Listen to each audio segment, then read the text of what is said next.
Hi, and welcome to PR Strategies. I'm Michelle Sathi, PR Specialist with Best Friends in Los Angeles.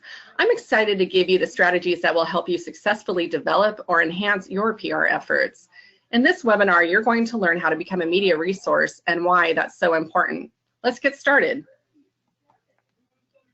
Just to give you a little behind the scenes perspective, I worked at an LA newspaper in the mid to late 2000s and watched in real time as the staff shrank while expectations of output remained the same.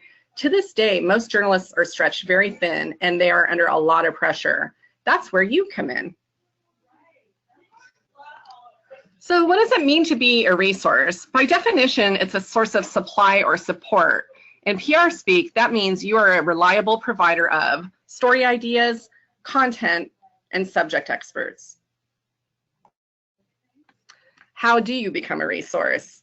You want to provide solid assets and packages. That means pitches with all the pertinent info, a press release if necessary, professional level photos that they can run with right away, and video whenever possible.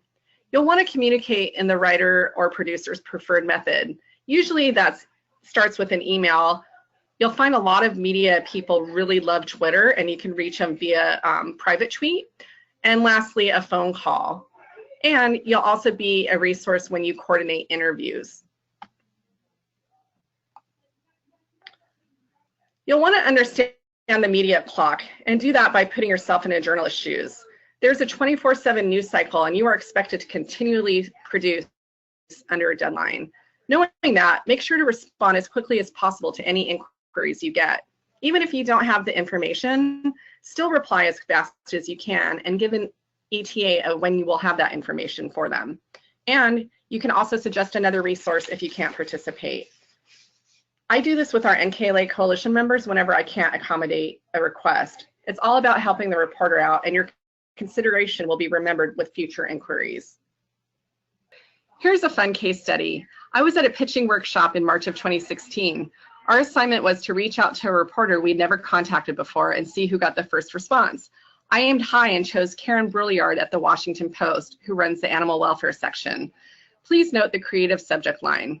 As if sloths couldn't be any cuter. It referenced a story Karen had written and complimented her in the process.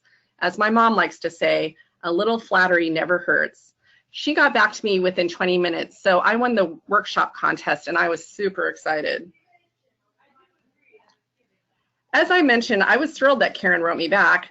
I pitched her a few ideas that day, none of which she was interested in. I continued to pitch her for a few months with no response. Then one day, almost exactly a year later, I got this email from Karen asking me if Best Friends could take part in a story on no-kill. My answer was, after I did a little happy dance around my living room and called my boss, absolutely, Karen, come on down to LA. So Karen came to Best Friends in Mission Hills that month and interviewed several of our staff and volunteers with a focus on our kitten nursery, as that was saving the most fragile lives in the shelter system and getting us to no-kill.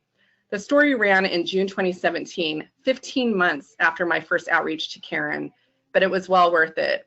Being featured in the Washington Post was the single biggest PR thrill in my 5 years at Best Friends. Any questions? I'm happy to help. Please email me at michellesathi@bestfriends.org. Thanks for tuning in. Make sure to catch the next webinar where we'll explore talking points and spokespeople.